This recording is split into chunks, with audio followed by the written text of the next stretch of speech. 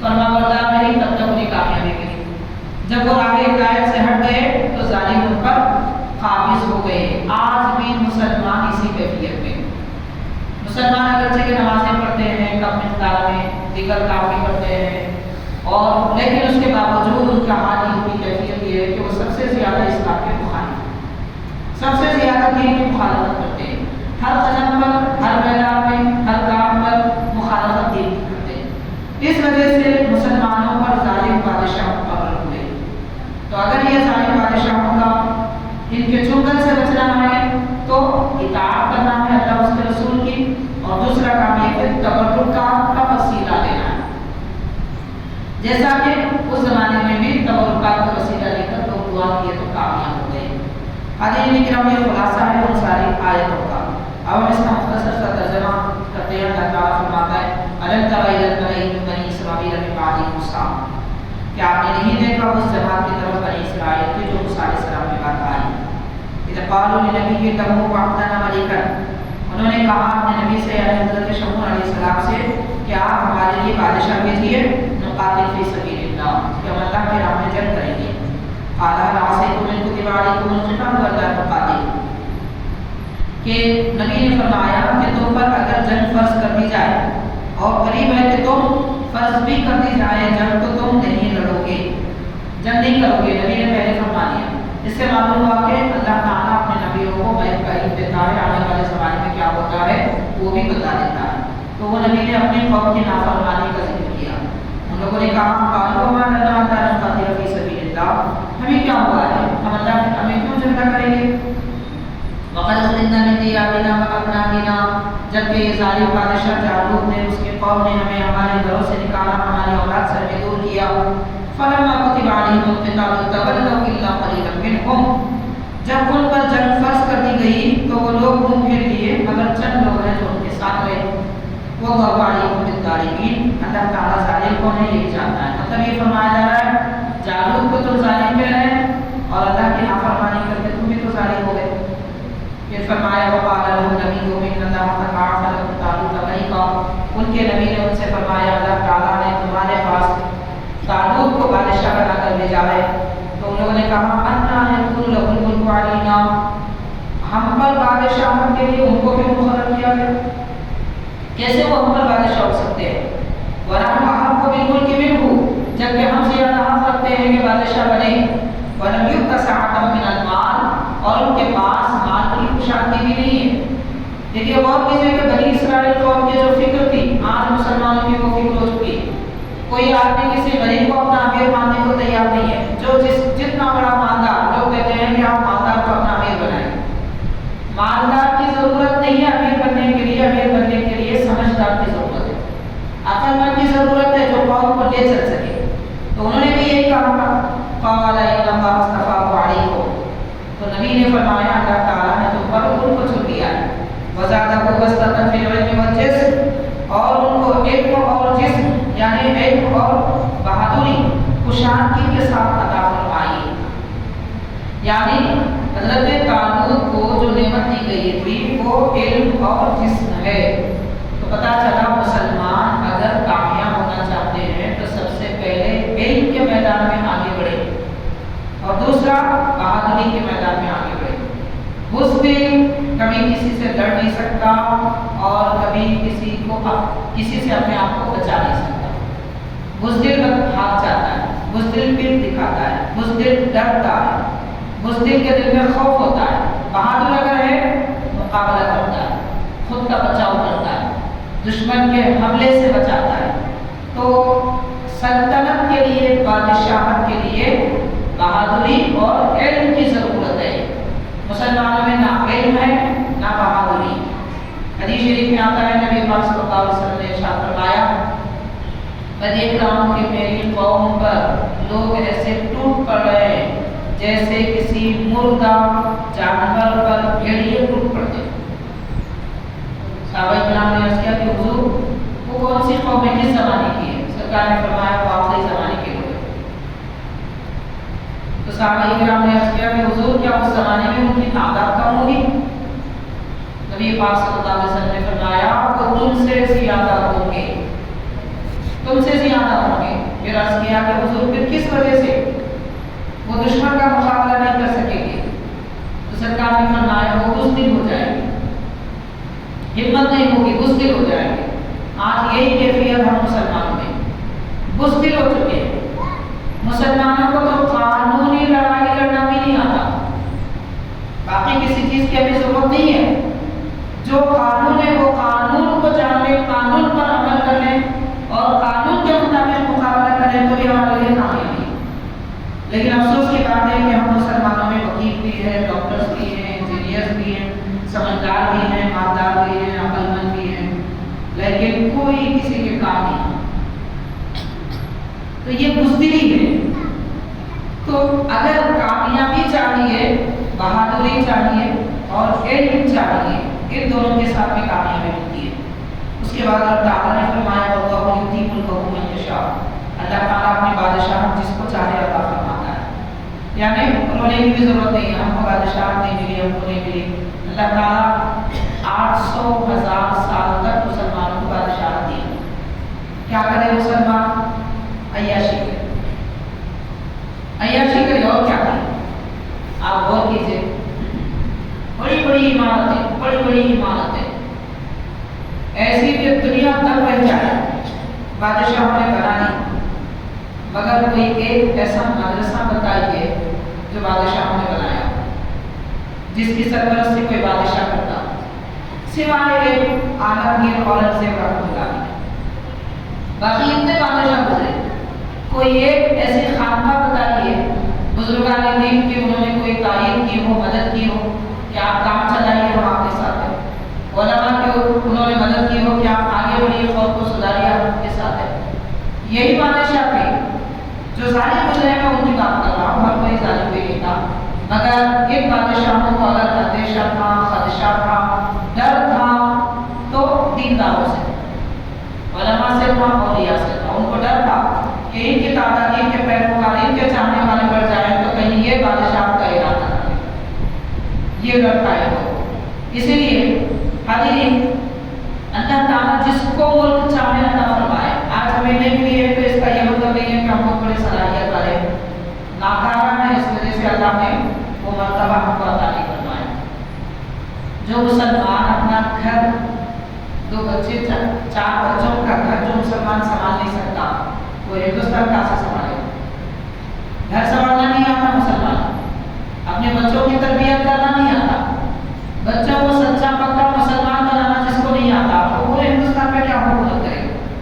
اسی لیے اللہ تعالیٰ نے حکومت شیل دی اور ظالموں کے حوالے فرمایا. واللہ یؤتی ملکہ من یشاء، اللہ تعالیٰ اپنی بادشاہت جس کو چاہے دے، ہمیں بولنے کا حق نہیں ہے. واللہ واسع علیم، اور اللہ تعالیٰ وسعت والا، علم والا ہے. وقال له النبي إن آية ملكه أن يأتيكم التابوت فيه سكينة من ربكم. ان کے نبی نے ان سے فرمایا کہ تابوت کے بادشاہ ہونے کی نشانی یہ ہے کہ تمہارے پاس تابوت آئے گا جس میں تمہارے رب کی طرف سے دل کا سکون ہے، اور حضرت موسیٰ، حضرت ہارون کی آن نے جو تبرکات چھوڑے ہیں وہ بھی اس میں باقی ہے. تحویل الملائکہ، فرشتے انہیں لے کر آتے ہیں. ان فی ذلک لآیۃ لکم ان کنتم مؤمنین، بے شک اس میں نشانی ہے ان لوگوں کے لیے تمہارے لیے اگر تم مومن ہو. تو ایمان والوں کے لیے یہ ساری باتوں میں نشانیاں ہیں ایمان لانے کی، ایمان کو پختہ کرنے کی. یہ آخری رکوع انشاءاللہ تعالی اگلے دوسرے پارے کا آخری رکوع اگلے جمعہ میں اس کی تفصیل وغیرہ بیان کی جائے گی. یہاں حضرت طالوت اور حضرت داؤد علیہ السلام وغیرہ کی تفصیل بیان کی گئی ہے. مزید اس کی تفصیل آگے کی آیتوں میں باقی ہے. انشاءاللہ تعالی اگلی نشست میں اس کو بیان کیا جائے گا. اللہ تعالیٰ سے دعا ہے پروردگار جو کچھ ہم نے کہا سنا اس پر عمل کی توفیق عطا فرما. قرآن مجید کی آیات کی برکتوں سے ہمیں کامل فرما. قرآن شریف کی نورانیت سے ہمارے دل اور ہماری ارواح کو نورانیت عطا فرما. صلی اللہ تعالی وسلم علی خیر خلقہ سیدنا محمد وعلی آلہ وصحبہ